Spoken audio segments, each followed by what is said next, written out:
Entre pláticas y pensamientos, muchos llegan a una misma conclusión: que Morena no perderá el poder, o por lo menos no se debilitará durante unos sexenios más. Y todos bajo una misma hipótesis. Se lo atribuyen a que la gente está muy agradecida por la serie de beneficios en efectivo que reciben cada 2 meses. Pero Oaxaca, a inicios del año, nos enseñó que no necesariamente pasa así. ¿Y por qué es tan importante Oaxaca? Por 2 aspectos. El primero, porque Oaxaca, pase el gobierno que pase, sin importar su espectro político, no ha salido de los primeros lugares de pobreza, en comparativa con otros estados del país, como el de nosotros, Sinaloa. Oaxaca se ganó a través de la recolección de firmas la oportunidad de castigar o premiar a su gobernador, Salomón Jara Cruz, y con ello decidir en las urnas y de manera democrática si el gobernador tendría o no que separarse del cargo por mandato constitucional. A la pregunta expresa de ¿estás de acuerdo en que Salomón Jara Cruz, gobernador del estado, se le revoque el mandato por pérdida de confianza o que siga en la gobernatura hasta que termine su periodo? Con 550,274 votos ganó la opción que siga en la gobernatura hasta que termine su periodo, contra 357,025 votos para la opción de estoy de acuerdo en que al gobernador se le revoque el mandato por pérdida de confianza. Y por último, 28,201 votos fueron nulos, es decir, alrededor de 28,000 votos que, aunque no contaron ni a favor ni en contra, servían para aumentar el número de participación ciudadana. Y menciono este dato porque prácticamente la participación rondó en el 30%, es decir, 10 menos de lo que se necesita para que el resultado fuera vinculante. Por lo tanto, muchos o muchas podrán refutar que no tiene caso hablar de algo donde ni ganó la opción de revocar el mandato y mucho menos porque el resultado no podría ser vinculante por no llegar al número necesario de participación, que recordemos, la ley pide un 40%. Pero analizando el panorama a profundidad, sí es un mensaje muy poderoso y sobre todo para Sinaloa, también para otros estados. Solo hay que saber entender este resultado más allá de solo un número. Por ejemplo, el gobernador Jara llegó a esta elección con acusaciones de corrupción y nepotismo. Esto porque en su gabinete tenía familiares como el esposo de su sobrina en el puesto de secretario de Infraestructura. Y a su hijo lo estaba imponiendo en las esferas del partido Morena, sumándole que estaba en pleito con el partido que lo acompañó a ganar la gobernatura, el PT, que hay que decirlo, ayudó a operar para que ganara la opción de separarse del cargo. El gobernador esa misma tarde salió con las manos al cielo agradeciendo a sus electores como si no hubiese pasado nada malo. Sin embargo, alguien adentro de su gabinete con muy buen olfato político atinadamente le dijo y le puso las cartas sobre la mesa: señor gobernador, este resultado donde casi el 40% de los que participaron votaran porque dimitieran de su cargo, no es para nada positivo. Nos manda un mensaje muy claro. Y alrededor de 72 horas salió y pidió la renuncia por escrito de todo su gabinete. Claro, aceptó que los únicos que se equivocaron eran sus subalternos. Él jamás. Y quien quiera refutar y escudarse que esto pasó solo porque el PT movilizó gente para dañar al gobernador, en lugar de ayudar al panorama, lo enrarecería más, porque me estás diciendo que un partido pequeño como el PT tiene más dinero y tiene mejor capacidad de movilizar votantes que el partido gobernante y hegemónico Morena. Porque por donde le veas, esto es fatal. Un segundo dato que importa se encuentra en ese 30% de participación ciudadana. Porque si comparamos con otras elecciones con gran relevancia para el Poder Ejecutivo, podemos encontrar que para la consulta donde se enjuiciaba a expresidentes, en aquel 2021 tuvo una participación del solo 7.11%.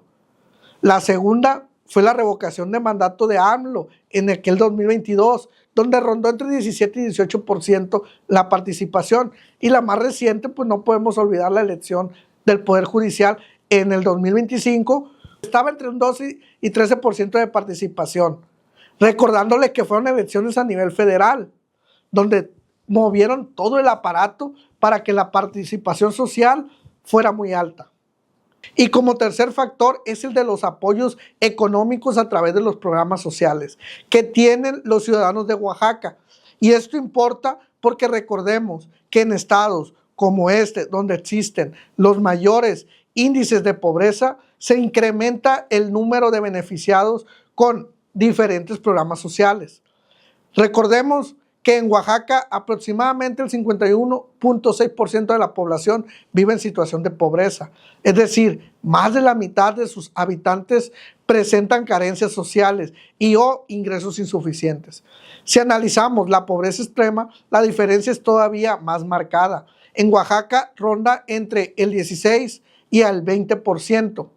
Ahora, pasemos al Índice de Desarrollo Humano, conocido como el IDH, que mide salud, educación e ingreso.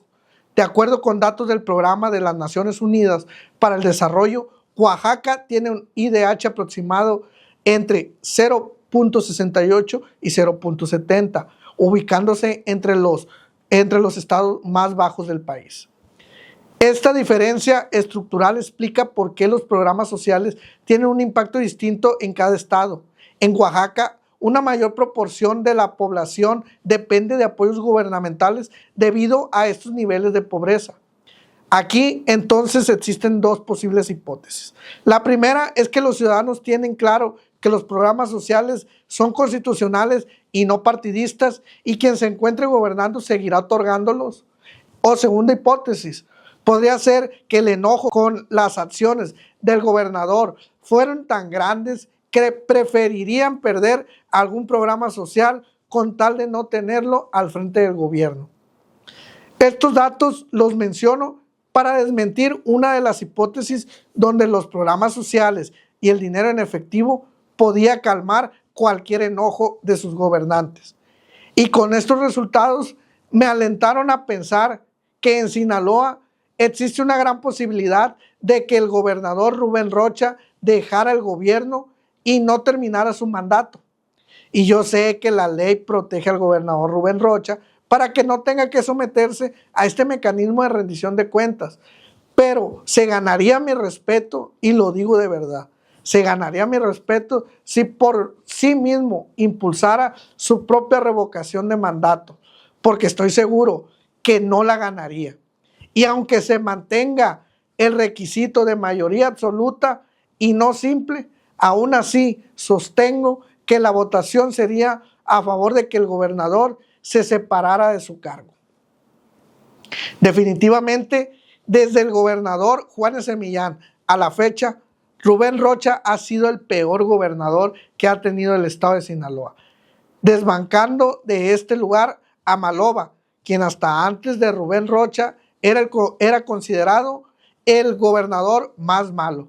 Y no lo digo yo, también me sustento en una encuesta que publicó el Reforma, donde un 62% de sinaloenses consultados estimó que el mandatario debería renunciar ante la crisis de seguridad y violencia que vive la entidad. Por ello, el senador Fernández Noroña también lo dijo, que el gobernador se someta a la revocación de mandato, que él sabe que de todos modos el gobernador acataría el resultado. Y ante esto puedo y me atrevo a asegurar que en Sinaloa anhelamos ver la siguiente pregunta en una boleta de votación.